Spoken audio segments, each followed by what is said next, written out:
पे भी बात करते हैं। सबसे पहले हम इतना कहना चाहेंगे, आज राघोपुर से हम नामांकन भरने जा रहे हैं। राघोपुर की जनता ने हमेशा हम लोगों का साथ दिया है और इस बार पुनः एक बार फिर राघोपुर की महान जनता जो है जिताने का काम करेगी।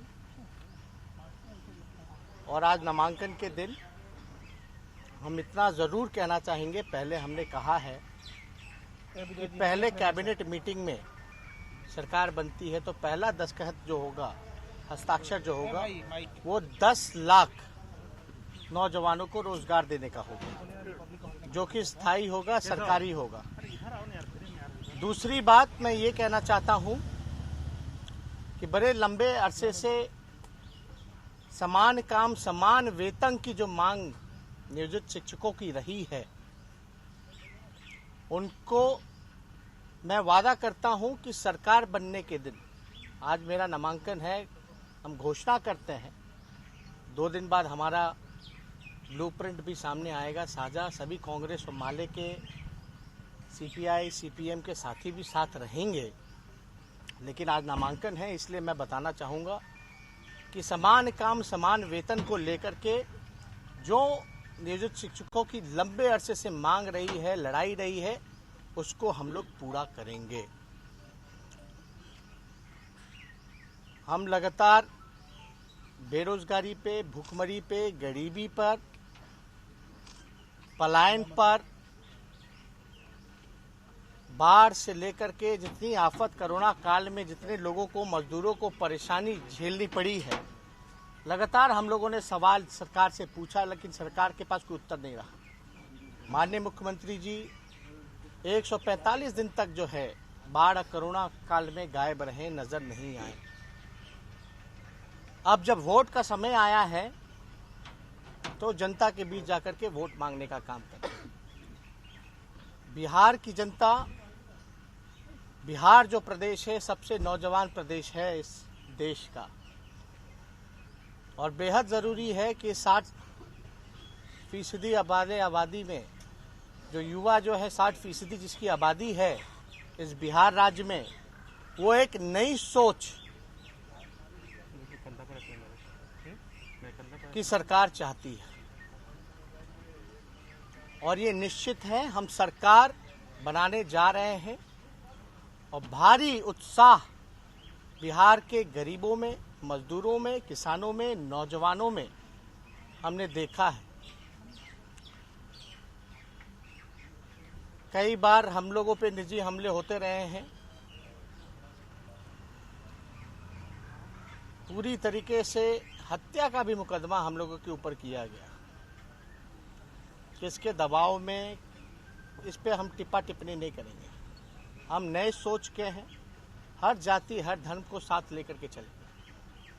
कल जो बाकी के चरण के जो उम्मीदवार, जो प्रत्याशी होंगे महागठबंधन के, चाहे माले हो, सीपीआई हो या कांग्रेस हो या आरजेडी है, जो बचे हैं, इस पे साझा प्रेस कॉन्फ्रेंस करके आप लोगों को सूचित कर दिया जाएगा।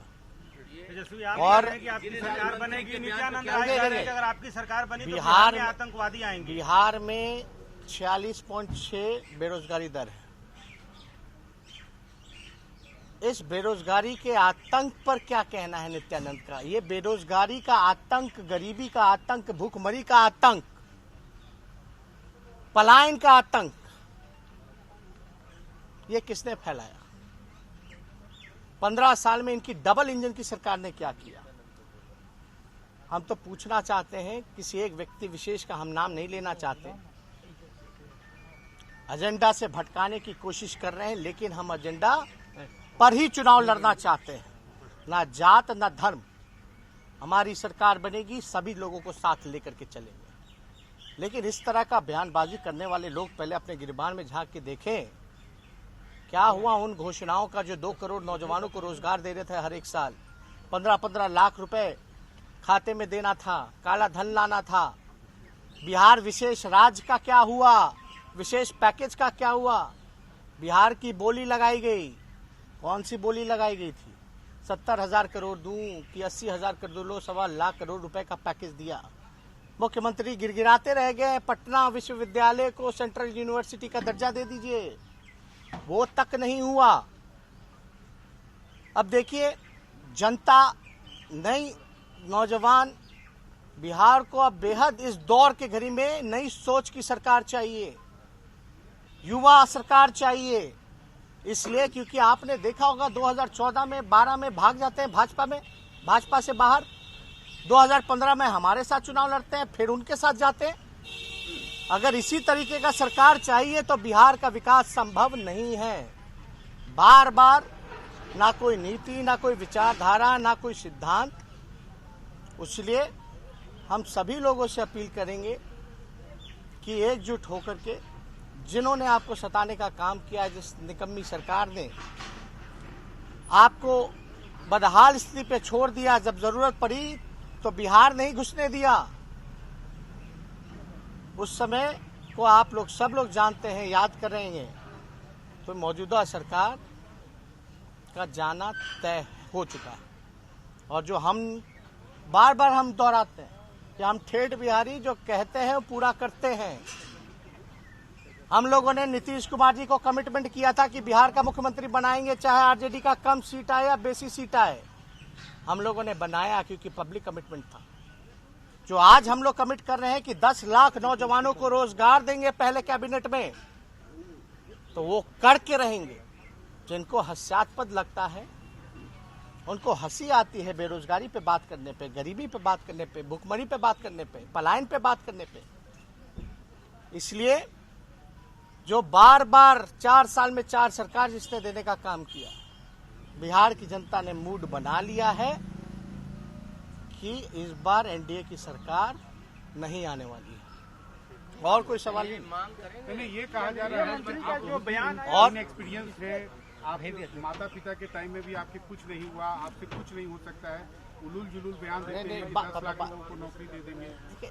नीतीश कुमार जी हमारे उम्र में बड़े हैं, हम आदर उनका करते हैं, सम्मान करते हैं, लेकिन बिहार के मुख्यमंत्री रहते हुए पूरी तरीके से फ्लॉप हो चुके हैं। ये सवाल जो लोग उठा रहे हैं, कौन लोग उठा रहे हैं? हम डिप्टी सीएम जब बने तो किसके सरकार में बने, तब ये सवाल क्यों नहीं उठाए? ठीक है, मान लो अगर मेरे काम को लेकर के बात करते हैं तो 18 महीने जो हम सरकार में रहे as a deputy chief minister, 3 department हमने संभाला, तो बिहार का 200 करोड़ का सीआरएफ फंड को 1000 किया। एक भी दाग अगर कोई लगा दे उस कार्यकाल में तो बताए कितने हजार किलोमीटर सड़कें जो है एसएच को एनएच में कन्वर्ट कराए, मेगा प्रोजेक्ट्स को टाइम बाउंडिंग के अंदर किया। अब बिहार सरकार का बजट का पैसा जो होता है, अलॉट होता है डिपार्टमेंट को, पूरा प्रतिशत खर्च नहीं कर पाते, 10-15%। मेरा डिपार्टमेंट उठा के देख लीजिएगा तो 100% से भी ज्यादा, बल्कि एक्स्ट्रा हम लोगों ने बजट का जो प्रावधान था उससे लेकर के हमने खर्च किया। भ्रष्टाचार रोकने के लिए हमने कमेटी बनाई, कैबिनेट लेकर के गए, ईओटी का फाइल, वेरिएशन का फाइल, एस्टिमेट का फाइल, तो हमने कमेटी बनाने का काम किया। तो ये जो लोग करते रहते हैं इस तरह की बातें, हमको शोभा नहीं रही। लेकिन माननीय मुख्यमंत्री जी को हम चुनौती देते हैं।